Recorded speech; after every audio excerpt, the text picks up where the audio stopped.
خود غرضی ایک سرسبز و شاداب وادی میں وسیع و عریض باغ واقع تھا۔ باغ کے وسط میں ایک بہت پرانا کنواں بھی موجود تھا۔ یہ باغ کسی وقت میں بہت سے درختوں کا گہوارہ ہوا کرتا تھا۔ چنار، شہتوت، املی اور جامن جیسے درخت یہاں کی زینت تھے۔ یہ درخت سایہ فراہم کرتے تھے، ان پر بسنے والے رنگ برنگے پرندے اس باغ کو گلستاں بنا دیتے تھے۔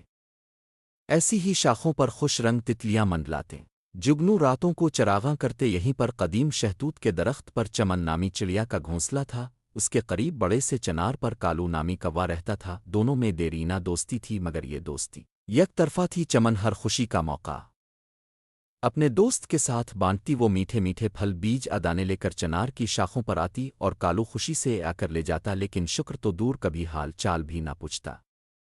چمن بہت معصوم تھی، وہ یہ سب کچھ خلوص دل سے کرتی رہی۔ ایک دن باغ میں موسم خوشگوار تھا، نیلے آسمان پر روئی جیسے بادل تیر رہے تھے اور سبز پتوں پر شبنم کی بوندیں جھلک رہی تھیں۔ چمن نے موقع کی مناسبت سے پرندوں کے لیے خاص اہتمام کر رکھا تھا۔ کالو بھی اس سے خوب فیض یاب ہوا۔ اگلی ہی رات چمن کے ہاں پرانے رشتے دار مہمان بن کر آ گئے۔ چمن نے جلدی سے کھانا بنانا شروع کیا، مگر اسے پتہ چلا کہ اس کے گھر تو نمک ہی ختم ہو چکا ہے۔ وہ بے چینی سے کالو کے درخت کی طرف گئی، دروازے پر دستک دی اور بولی، کالو بھائی، نمک چاہیے تھوڑا سا، مہمان آ گئے ہیں۔ کالو نیند سے الفاٹے کر دروازے پر آ کر بولا، میری طبیعت ٹھیک نہیں، میں سو رہا ہوں، کل آنا، اور دروازہ بند کر دیا۔ چمن حیران و پریشان اپنے گھونسلے میں واپس آئی۔ وہ دل ہی دل میں کچوکے کھاتی رہی کہ اس نے تو کبھی انکار نہیں کیا۔ خیر، اس نے کھانا مہمانوں کے سامنے رکھ دیا۔ اگلی رات طوفانی ہوائیں چلنے لگیں، بادل گرجنے لگے اور موسلا دھار بارش شروع ہو گئی۔ چنار کا پرانا درخت بارش میں ہلنے لگا اور کالو کا گھونسلہ زمین بوس ہو گیا۔ وہ خود بھیگ کر کانپ رہا تھا، اس کا سارا سامان بہہ گیا۔ اسے اچانک چمن کا خیال آیا۔ وہ کیچڑ میں لت پت کانپتا ہوا چمن کے گھونسلے تک پہنچا اور اس کے دروازے پر دستک دی۔ کون ہے؟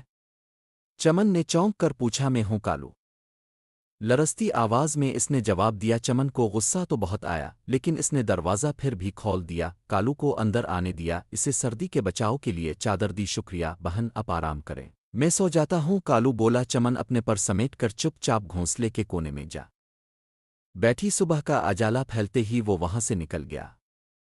چمن باہر دانہ دنکا چگنے گئی ہوئی تھی، کالو کو شکریہ ادا کرنے کی توفیق نہیں ہوئی اور وہ چپ چاپ پھر سے نکل گیا۔ چمن واپس آئی تو اسے بہت حیرت ہوئی، اس کی آنکھیں بھر آئیں۔ وہ بہت دیر تک چپ رہی، یہی سوچتی رہی کہ شاید کچھ فطرت ایسی ہی خود غرض ہوتی ہے، ان کو کبھی کوئی نہیں بدل سکتا۔ کالو بھی شاید ایسا ہی ہے۔ بچوں، سچی دوستی میں خلوص اور وفاداری ضروری ہوتی ہے۔ جو صرف اپنے مطلب کے وقت ساتھ دے وہ دوست نہیں، موقع پرست ہوتا ہے، اور جو دل دکھا کر بھی معاف کر دے وہی سچا اور وفادار ہوتا ہے۔